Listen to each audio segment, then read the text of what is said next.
സ്കൂളുകളിൽ കുട്ടികളുടെ മുന്നിൽ വെച്ച് അധ്യാപകരുടെ ഭക്ഷണ പാർട്ടികൾ വേണ്ട. അത്തരം പാർട്ടികൾ കുട്ടികളുടെ മുന്നിൽ വെച്ചാകരുതെന്ന് ബാലാവകാശ കമ്മീഷൻ. പ്രവൃത്തി ദിവസങ്ങളിൽ കുട്ടികളുടെ മുന്നിൽ വെച്ച് അധ്യാപകർ നടത്തുന്ന ഭക്ഷണ പാർട്ടികൾ ഒഴിവാക്കണമെന്ന് ബാലാവകാശ കമ്മീഷൻ ഉത്തരവിറക്കിയിരിക്കുകയാണ്. 2005 ആക്ടിലെ 15-ാം വകുപ്പ് പ്രകാരമാണ് ഉത്തരവ്. അധ്യാപകരുടെ നേതൃത്വത്തിൽ നടത്തുന്ന പാർട്ടികൾ, സദ്യകൾ എന്നിവ കുട്ടികൾ സ്കൂളുകളിൽ എത്തുന്നതിന് മുൻപോ അല്ലെങ്കിൽ കുട്ടികൾ പോയ ശേഷമോ സംഘടിപ്പിക്കുന്നതാണ് ഉചിതമെന്നും കമ്മീഷൻ ചൂണ്ടിക്കാട്ടി. ഇത് സാധിക്കുന്നില്ലെങ്കിൽ പ്രവൃത്തി ദിനമല്ലാത്ത അവധി ദിവസങ്ങളിൽ നടത്താം.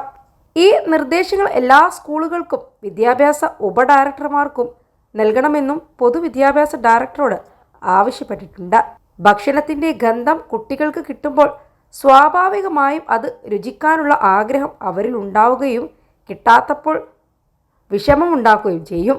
21 ലക്ഷത്തോളം സന്തുഷ്ടരായ ഉപഭോക്താക്കളും 2 ലക്ഷത്തോളം തിമിര ശസ്ത്രക്രിയകളും പൂർത്തിയാക്കിയ മലബാറിലെ ഏക കണ്ണാശുപത്രി Al Salama high hospital, hospital road, Perinthalmanna. ദരിദ്ര വിഭാഗത്തിൽപ്പെട്ട കുട്ടികൾക്കും ഇത്തരം ഭക്ഷണം കിട്ടാത്ത കുട്ടികൾക്കും അതേറെ പ്രയാസമാവും. അതിനാൽ ഇത്തരം നടപടികൾ സാമൂഹിക പങ്കാളിത്ത അവകാശങ്ങളുടെ ലംഘനമാണെന്നും ഉത്തരവിൽ പറഞ്ഞു. റിട്ടയർഡ് അധ്യാപകനായ മലപ്പുറം കൂട്ടിലങ്ങാടി സ്വദേശി EC നാസിർ നൽകിയ പരാതിയിലാണ് കമ്മീഷന്റെ ഇടപെടൽ.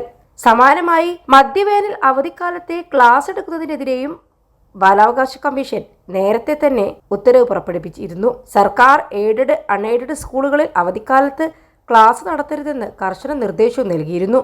നിയമലംഘനം നടത്തുന്ന സ്കൂളുകൾക്കെതിരെ നടപടിയെടുക്കണമെന്നും ഉത്തരവിൽ പറയുന്നുണ്ടായിരുന്നു. കോടതി ഉത്തരവ് പ്രകാരം CBSE, ICSE സ്കൂളുകളിൽ 7:30 മുതൽ 10:30 വരെ ക്ലാസ് നടത്താം. ട്യൂഷൻ സെൻ്ററുകളിലും ക്ലാസുകൾ 7:30 മുതൽ 10:30 വരെ മാത്രമേ നടത്താനാവൂ.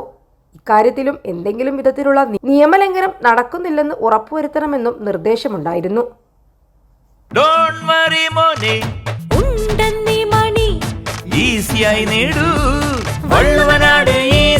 ആവശ്യം ഏതുമാകട്ടെ, പണം ഞങ്ങൾ തരും.